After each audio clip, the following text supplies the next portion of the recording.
Hai semuanya, balik lagi di channel YouTube-nya KKN Mandiri 14, Universitas Muhammadiyah Banjarmasin. Nah, sebelumnya kenalin, nama aku Rini Radina dari program studi S1 Farmasi. Dan pada video kali ini aku mau sedikit sharing mengenai gimana sih sebenarnya cara penggunaan obat yang baik. Stay tune! Nah, sebelum kita masuk materi lebih jauh, alangkah lebih baiknya kita harus tahu dulu nih, sebenarnya obat itu apa sih? Nah, menurut Departemen Kesehatan Republik Indonesia tahun 2008, obat adalah zat kimia yang bersifat racun dan dalam jumlah tertentu dapat mengobati penyakit. Nah, selanjutnya kita bakalan bahas mengenai logo obat nih. Sebenarnya apa aja sih arti logo yang biasanya ada pada kemasan obat? Check this out. Yang pertama adalah logo obat bebas, yaitu lingkaran berwarna hijau dengan garis tepi berwarna hitam. Obat bebas adalah obat yang boleh diberikan tanpa resep dokter. Yang kedua adalah logo dari obat bebas terbatas, yaitu lingkaran berwarna biru malam dengan garis tepi berwarna hitam. Obat bebas terbatas adalah obat keras yang boleh diberikan tanpa resep dokter. Yang ketiga adalah logo obat keras, yaitu lingkaran berwarna merah dengan huruf K di tengahnya serta bergaris tepi berwarna hitam. Obat keras adalah obat yang tidak boleh diberikan tanpa resep dokter. Nah, dan yang terakhir adalah obat narkotika. Obat narkotika adalah obat yang tidak boleh diberikan tanpa resep dokter. Obat narkotika juga hanya bisa diberikan hanya untuk penyakit tertentu loh. Nah, logo obat narkotika adalah lingkaran berwarna putih dengan garis tepi berwarna merah dan ada logo palang merah di tengahnya. Nah, teman-teman, sebenarnya setiap berapa jam sih kita bisa mengkonsumsi obat? Sebenarnya untuk mengkonsumsi obat itu sendiri, anjuran yang kita pakai adalah anjuran dari dokter yang sesuai resep atau kita bisa melihat pada kemasan atau brosur obat. Misal, kita diberikan dosis yaitu meminum obat AS selama 3 kali sehari.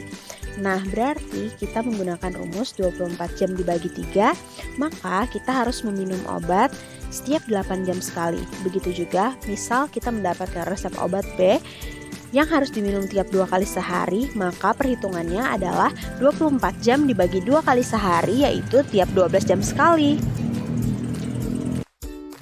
Nah, sebenarnya ada beberapa hal yang harus kita perhatikan dalam penggunaan obat. Yang pertama adalah cara penggunaan obat resep harus sesuai dengan anjuran dokter dan harus dikonsultasikan kepada apoteker atau tenaga teknis kefarmasian. Jika menggunakan obat bebas, pastikan obat yang kita gunakan harus sesuai dengan aturan pakai pada brosur atau kemasan obat. Nah, sekarang kita bahas lagi mengenai sebenarnya kapan sih waktu yang tepat untuk menggunakan obat. Nah, yang pertama adalah sebelum makan. Jika kita dianjurkan oleh dokter atau sesuai dengan brosur menggunakan obat harus sebelum makan, maka itu artinya kita harus mengkonsumsi obat pada saat perut dalam kondisi kosong. Artinya 1 jam sebelum makan atau 2 jam sesudah makan. Contoh obat yang diminum sebelum makan adalah obat antasida. Nah, yang kedua adalah anjuran obat yang dikonsumsi sesudah makan, yaitu dalam keadaan perut sedang terisi atau sudah terisi. Contoh obat yang bisa digunakan sesudah makan adalah asam mefenamat. Nah, yang ketiga adalah anjuran meminum obat di malam hari. Itu artinya obat itu harus kita minum pada saat malam hari menjelang tidur. Contoh obatnya adalah simvastatin. Nah, kita sekarang bahas apa sih yang kita harus ketahui mengenai penggunaan obat MAH yang benar. Yang pertama, obat MAH atau antasida bisa diminum 1 jam sebelum makan atau 1 jam sesudah makan. Penggunaan terbaik adalah saat gejalanya sedang timbul, yaitu saat lambung kosong dan menjelang tidur malam. Yang kedua, obat MAH atau antasida tidak dianjurkan digunakan lebih dari 2 minggu kecuali atas izin dokter loh. Yang ketiga, bila terjadi overdosis, efek samping yang mungkin terjadi bisa jadi sembelit, wasir, perdarahan anus, mual, dan muntah. Obat MAH atau antasida yang berbentuk tablet harus dikunyah terlebih dahulu ya. Selanjutnya, obat MAH atau antasida tidak boleh diminum bersamaan dengan obat lain. Minimal, kita harus berikan jarak 1 jam jika kita ingin meminum atau mengkonsumsi obat-obatan lain. Dan yang terakhir, obat MAH atau antasida yang berbentuk cairan kental bekerjanya lebih cepat loh dibandingkan obat MAH yang dalam bentuk sediaan tablet.